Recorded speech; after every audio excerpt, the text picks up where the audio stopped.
the channel Scholar Stop. So today we are going to start a new chapter which is microorganisms friend or foe. तो ये है chapter 2 class 8 का। तो जल्दी से subscribe करिए आप जिससे आगे का वीडियो देख सकें। तो माइक्रो ऑर्गेनिजम्स फ्रेंड और फो। तो माइक्रो ऑर्गेनिजम्स फ्रेंड और फो। तो फ्रेंड का मतलब होता है दोस्त और फो का मतलब होता है दुश्मन। तो आज हम इस चैप्टर में देखने वाले हैं कि माइक्रो ऑर्गेनिजम्स जो होते हैं वो क्या हमारे फ्रेंड होते हैं या फो होते हैं। तो आगे के लेसन में हम पढ़ने वाले हैं कि वो दोनों होते हैं, एक तरह से फ्रेंड भी और फो भी। तो माइक्रो ऑर्गेनिजम्स जो हैं वो दो वर्ड से बने हैं, माइक्रो और ऑर्गेनिजम्स। ऑर्गेनिजम्स तो हम सब हैं, लेकिन इसको माइक्रो ऑर्गेनिजम्स इसलिए कहा गया है क्योंकि ये कुछ छोटे से होते हैं और इनको नेकेड आइज से नहीं देखा जा सकता है। तो माइक्रो मतलब छोटे और ऑर्गेनिजम्स तो छोटे ऑर्गेनिजम्स की इन चैप्टर में बात होने वाली है। तो वीडियो शुरू करने से पहले जल्दी से अपने जो है एक रफ कॉपी पेन ले लें, और अगर नहीं ली है तो जल्दी से वीडियो को पॉज करिए, लेकर आइए और फिर से पढ़ना शुरू करते हैं हम। तो इस चैप्टर को शुरुआत करने से पहले एक बार फिर से कहना चाहती हूँ कि अगर चैनल को सब्सक्राइब नहीं किया है तो जल्दी से कर दीजिए। तो चलिए शुरू करते हैं। तो ये चैप्टर यहाँ से शुरू होता है। You have seen several kinds of plants and animal, कि आपने बहुत तरह के प्लांट्स और एनिमल को देखा है, लेकिन however there are other living organisms around us which we normally cannot see।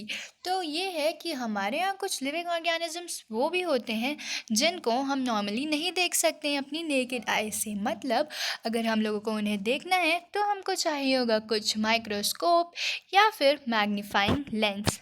तो देखिए वो कौन होते हैं जिनके लिए हमें इन सब चीज़ों की ज़रूरत होती है। तो वो होते हैं माइक्रो ऑर्गेनिजम्स या माइक्रोब। तो माइक्रो ऑर्गेनिजम्स को देखने के लिए हमको ज़रूरत होती है एक माइक्रोस्कोप की, जिस पे हम देख सकते हैं उनको, और या फिर एक मैग्नीफाइंग लेंस की। तो अगर आप लोग को उन्हें देखना है तो चाहिए होगी ये दोनों चीज़ें। For example, you might have observed that during rainy season, moist bread gets spoiled and its surface get covered with grayish white patches।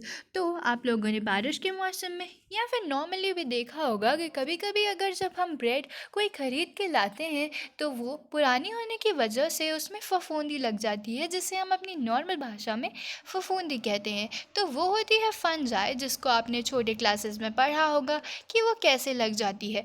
तो फंजाई को एक बार मैं फिर से याद दिला देती हूँ कि वो होता क्या है। फंजाई जो होते हैं ना, वो जैसे ये ब्रेड का सरफेस है उस पे जब वो गिरते हैं ना तो वो ग्रो करने लगते हैं। ऐसे एक लंबा सा होता है और उसमें छोटा सा होता है। तो ये जो होता है उसको कहते हैं स्पोरेंजियम, और इसके अंदर छोटे छोटे जो हैं वो स्पोर्स भरे होते हैं।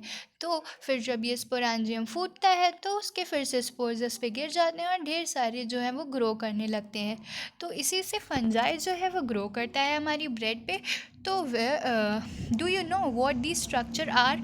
तो अभी हमने ये पता लगा लिया कि वो स्ट्रक्चर क्या होते हैं। वो स्ट्रक्चर होते हैं फंजाई, वो आते हैं क्या कहते हैं सरफेस से। वो कहीं भी हो सकते हैं, हमारे हाथों में, हवा में, कहीं पर भी। तो अब बात करते हैं माइक्रो ऑर्गेनिजम्स की। तो माइक्रो ऑर्गेनिजम्स की बात करने से पहले यहाँ पर आपको एक छोटी सी एक्टिविटी दी हुई है 2.1। उसमें दिया हुआ है कि collect some moist soil from a field in a beaker and add water to it. तो बोला हुआ है कि यहाँ पे आपको कुछ मॉइस्ट सॉइल है उसको बीकर में कलेक्ट करना है। तो जब आप बीकर में सॉइल को कलेक्ट करेंगे उसके बाद सॉइल जो है वो नीचे होगी और पानी ऊपर हो जाएगा। तो बोला है कि जो वाटर ड्रॉपलेट्स लगी होंगी बीकर के पास उसको हम देखेंगे अपने माइक्रोस्कोप से, और आपको पता चलेगा उसमें आप क्या देखेंगे। तो इसका आंसर यही होगा कि हम उसमें देखेंगे कुछ छोटे छोटे टाइनी पार्टिकल्स। तो टाइनी पार्टिकल्स को हम देखेंगे। फिर आगे की एक्टिविटी में चलते हैं और देखते हैं क्या है। फिर से वही चीज़ है, take a few drops of water from a pond. तो दिया हुआ है कि पॉन्ड से हमें कुछ वाटर की ड्रॉप्स को लेना है और उसके बाद उसको एक स्लाइड पे लगा के फिर से वही काम करना है कि माइक्रोस्कोप में देखना है। तो फिर नीचे एक क्वेश्चन लिखा हुआ है कि do you find any organisms moving around. तो बोला है कि क्या कोई ऑर्गेनिज्म देखा घूमते हुए। तो वही है कि हमको छोटे छोटे टाइनी पार्टिकल्स दिखेंगे या फिर कोई ऑर्गेनिजम्स भी दिख सकते हैं जो हम अपनी नेकेड आई से नहीं देख सकते हैं। तो इसका यही आंसर है कि वो होंगे माइक्रो ऑर्गेनिजम्स। तो लिखा हुआ है कि these observation show that water and soil are full of tiny organisms through not though not all of them fall into the category of microbes। तो लिखा हुआ है कि ऑब्जर्वेशन से हमको यही पता चला है कि जो वाटर है या फिर कोई भी सॉइल है वो टाइनी ऑर्गेनिज्म से या पार्टिकल्स से फुल है। और ज़रूरी नहीं है कि वो माइक्रोब की कैटेगरी में फॉल करे, वो ऐसे भी हो सकते हैं कभी हमको दिखें या कभी हमको ना दिखें। These micro organisms or microbes are so small in size that they cannot be seen with unaided eyes। तो unaided eyes का मतलब वही है naked eyes, जो हम नॉर्मली देखते हैं उससे नहीं देख सकते हैं, और हम अगर देखना चाहें तो माइक्रोस्कोप से देख सकते हैं। Some of these such as fungus that grows on bread can be seen with magnifying glass। तो अभी जैसे हमने फंगस की बात करी है जो हमारी ब्रेड पर ग्रो करती है, जिसको हम नॉर्मल भाषा में कहते हैं फफूंदी, वो हम देख सकते हैं मैग्नीफाइंग ग्लास से। Others can not be seen with the help of microscope seen without the help of microscope. और दूसरी चीज़ें हम जो है वो बिना माइक्रोस्कोप के नहीं देख सकते हैं। That is why these are called micro organisms और माइक्रोब। तो माइक्रो ऑर्गेनिजम्स और माइक्रोब इसलिए भी कहते हैं क्योंकि इसको हम माइक्रोस्कोप के बिना नहीं देख सकते हैं, और ये वो ऑर्गेनिजम्स हैं जिनको हम माइक्रोस्कोप के बिना नहीं देख सकते हैं। तो आगे बढ़ते हैं। Micro organisms are classified into 4 major groups. तो अब जो है हमारे माइक्रो ऑर्गेनिजम्स तो हो गए, लेकिन उनको 4 ग्रुप्स में बांटा गया है। वो ग्रुप्स क्या है? बैक्टीरिया, फंजाई, प्रोटोजोआ और एलगी। तो आपको ये काफ़ी ज़्यादा ज़रूरी है जानना कि वो 4 ग्रुप्स कौन से हैं।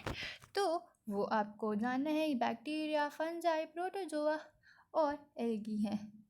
तो यहाँ पर अगर आपसे क्वेश्चन पूछा जाए कि वो सॉरी यहाँ पर अगर आपसे क्वेश्चन पूछा जाए कि कौन से ग्रुप होते हैं, तो वो हो गए बैक्टीरिया, फंजाई और प्रोटोजोआ। तो क्वेश्चन आपका यहीं पे बन रहा है, आप ध्यान देते रहिए साथ ही साथ अपने क्वेश्चंस का। तो आगे बढ़ते हैं और पढ़ते हैं क्या है वायरसेस के बारे में। Viruses are also microscopic but are different from other micro organisms. तो वायरसेस जो हैं वो माइक्रोस्कोपिक तो हैं, मतलब माइक्रोस्कोप से ही दिखते हैं, लेकिन वो माइक्रो ऑर्गेनिजम्स से थोड़े से अलग हैं। They however reproduce only inside the cell of host organisms which may be a bacterium, plant और एनिमल। तो बोला हुआ है कि वो जो वायरस है, जैसे कोई भी वायरस हो सकता है, वो उसको एक होस्ट चाहिए, मतलब उसको एक कोई बॉडी चाहिए जिससे वो अपना फूड डिराइव करता रहे और उसके जो है फूड से वो ज़िंदा रहे। तो जैसे कि वायरसेस के एग्जांपल में आपको नीचे कुछ एग्जांपल दिए हुए हैं, लेकिन यहाँ पे अभी हमें जानना ज़रूरी है कि वायरसेस जो है वो बिना किसी सपोर्ट के नहीं ज़िंदा रह सकते हैं। तो उनको चाहिए एक होस्ट। वो होस्ट कोई भी हो सकता है, बैक्टीरिया हो सकता है। बैक्टीरिया में इसलिए लिखा हुआ है क्योंकि बैक्टीरिया का जो सिंगुलर फॉर्म होता है वो होता है बैक्टीरियम, और प्लांट भी हो सकता है और एनिमल भी हो सकता है। तो कुछ वायरस जो दिए हुए हैं वो 2.5 में दिए हुए हैं, तो आप वहाँ पे जाके देख सकते हैं। कॉमन एक मिनट दिखाई देते हैं 2.5, फिगर 2.5, जो फिगर 2.5 तोड़ते हैं पहले। ये देखिए आपको वायरसेस दिखाए हुए हैं, यही होते हैं हमारे वायरस, 2.5 में दिखाया हुआ है। चलिए आगे ऊपर तल के पढ़ते हैं। और उसके बाद दिया हुआ है कि common elements like cold, influenza and most coughs are caused by virus। तो हमको जो कॉमन कोल्ड होता है, इन्फ्लुएंजा होता है, फ्लू मतलब वो सब होता है, तो वो जो हमको कॉज जो करता है वो होता है हमारा वायरस ही होते हैं वो सब। Serious disease like polio and chicken pox are also cause by viruses. तो पोलियो और चिकन पॉक्स भी वायरस से ही होते हैं। Disease like dysentery and malaria are caused by protozoa. तो अभी हमने ऊपर एक जो पढ़ा है प्रोटोजोआ, उससे होता है डायसेंट्रिया और मलेरिया। तो ये काफ़ी इंपॉर्टेंट चीज़ें हैं जो आपको जानने की ज़रूरत है। तो एक बार फिर से देख लेते हैं कि common common elements like cold, influenza and flu and most coughs जो होते हैं वो वायरस करते हैं. चिकन पॉक्स और पोलियो जो है वो करता है वायरस, वो भी वायरस करता है. और डायसेंट्री और मलेरिया करते हैं प्रोटोजोआ. तो ये और उसके बाद फिर दिया हुआ है टाइफॉइड और ट्यूबरकुलोसिस जो करते हैं वो होते हैं बैक्टीरियल डिजीज़. ट्यूबरकुलोसिस को छोटे फॉर्म में जो है वो हम टीबी भी कहते हैं. You have learned about some of these micro organisms in class 6 और 7 में आपने पढ़ा हुआ है.